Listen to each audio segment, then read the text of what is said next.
Have you ever wondered what games you should keep or you should lose? Find out here at Purge Reviews. Have you ever wondered what games you should sell or you should use? Find out here at Purge Reviews. Find out on our top 10 list what games you cannot miss. Don't forget to subscribe to Purge Reviews.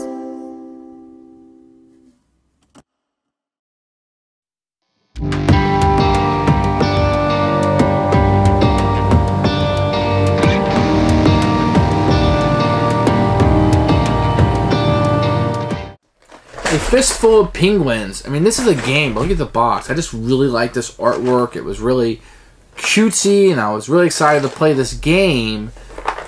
And then I read the rules. And, you know, I played a dice game before. It was kind of like this, I guess, like bears. With these cutesy animals and what's best. These kind of games aren't terrible, but they remind me of a mechanism in a game rather than the game.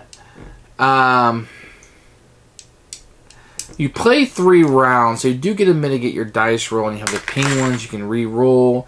There just seems to be better strategy than others. I like trying to get all lions. I like getting all kangaroos. I like the moose and the squirrel combination, which is really cute, right? The Bullwinkle Rocky thing.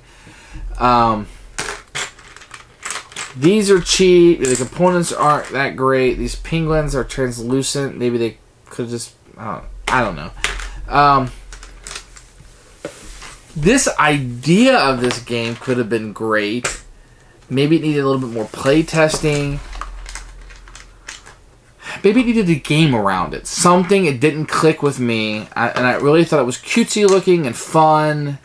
And a little bit of pressure or luck could be involved. What's best? But it just seemed like there were certain strategies that were better than others. And they were very quick to see. And that might be a problem. So, Fistful of Penguins is going to be a pass for me. There are good things. I think kids are going to like the animals. I think it's cute. You know, I'd almost recommend this for non-gamers. Gamers will be able to game this game fairly easily. Non-gamers will, I think, have more fun with it. And that might be a reason for you to keep it around. Might be, I want to play this with somebody. If you have a family member who you want to get into gaming or play the games at Thanksgiving or whatever with them, and they like rolling dice and some unique things to do with dice, this could be it. So, for me, A Fistful of Penguins is going to be a purge, but the game is not without value.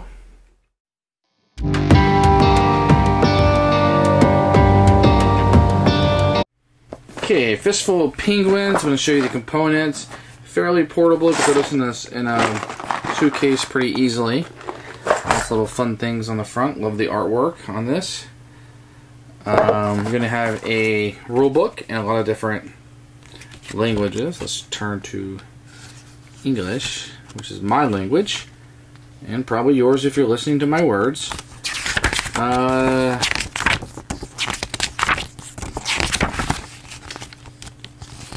You can see there's some pictures in here. Here it is. Lots of understanding of what the dice do, and a little bit of setup. So a lot of words, not too bad.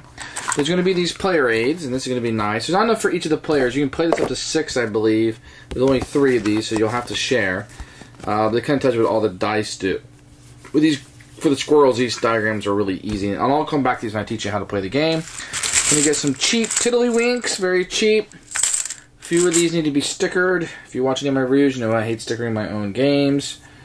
You're going to have these nice translucent penguins, purple and yellow for 1s and 5s. The shape of penguins, very cute. And then you're going to have dice. These are going to be kind of indented, no stickers here. No problems with the paint for me. And different animals on either side. So these are custom dice, very nice, roll very well. Little undersized, but very, very usable and very portable. Everything fits in this container very nicely. Very happy with what we have here. The components, these things are cheap. These represent money or points, whatever you want to do. Very cheap, but not terrible.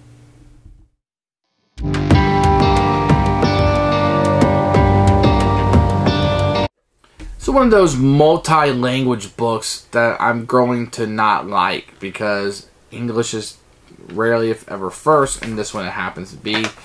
It just becomes more bulky than it needs to be for my hands.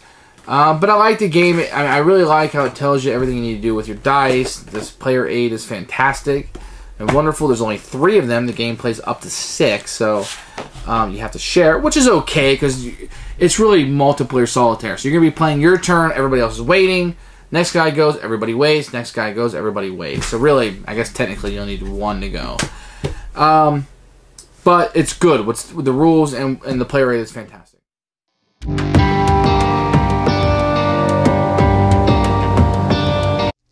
Okay, I hope you can see it pretty well. When the game starts, you'll take 4 dice, $11 or 11 points, and you'll take 6 penguins. And what you'll be able to do on your turn, very easily, I'm going to show you how to play around, and I'll explain what all of the sides means. You roll the dice, and you get what you get. That's it.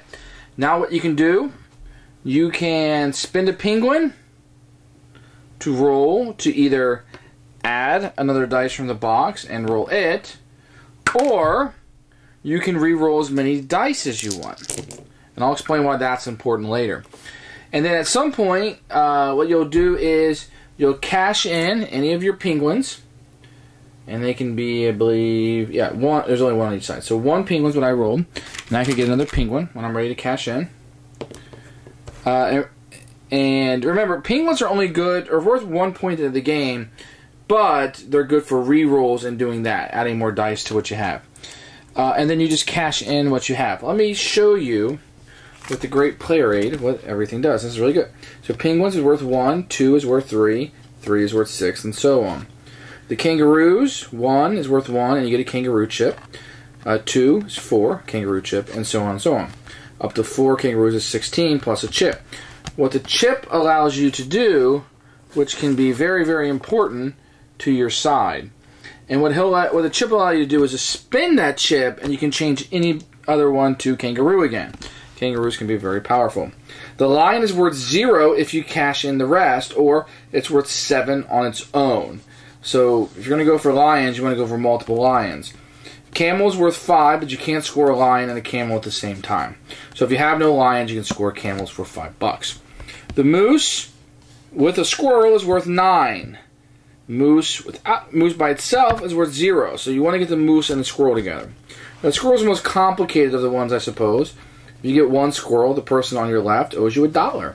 2 squirrels, $1 on the left, and $2 from the next guy. 3 squirrels, 1, 2, 3, around the table, and 4. It's 1, 2, 3, 4. So you keep going around the table. This diagram is really helpful. So how you spin these and how you want, you will play 3 rounds of the game, rolling the dice and re-rolling, trying to maximize your money using this. Squirrel is interesting because it takes money away from other people. So not only are you getting $3, we're taking 1 from this guy and 2 from that guy, which could be a net of more depending on what this guy has. The kangaroos seem really powerful. I've had good success with getting the lions. Now there's also a solo variant where you play against people, or you can have a score you're trying to beat. It doesn't tell you, but I played it to play the solo variant that the squirrels come from the bank and not from other players. So the fistful penguin, very easy game to play. You're really just rolling these dice and mitigating them, and then using these penguins to add more dice or re-roll depending on what you want. Because you don't want to roll something like this where you have a lion and, you know, like a camel. So you're definitely going to want to spend one of these to re-roll something. Maybe both of them, because you don't want to get stuck with a lion. And then the moose and the squirrel are worth 9 by itself. And there's a lot of different combinations and knowing those, but the play rate is very useful in that. And honestly, that's fistful of penguins. You do that for 3 rounds. Everybody plays their own turn, then you wait while the other guy goes, and you just kind of wait. So there's going to be some downtime and some analysis paralysis just in the downtime. And there's nothing for you to do on your turn to facilitate the game or have any decisions, okay? No player interaction whatsoever. That's fistful of penguins.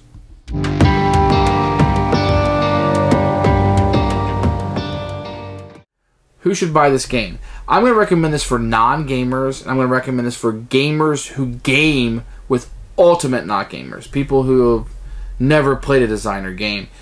and they really like rolling dice. They like dice. This could be a way to get them in.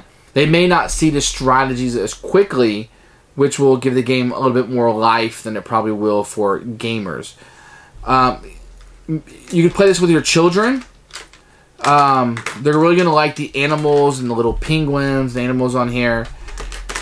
That'll be really fun for them. And things make sense, like the lions can't be with other animals. That makes sense, because they will eat them. So be careful around the lions. Roar!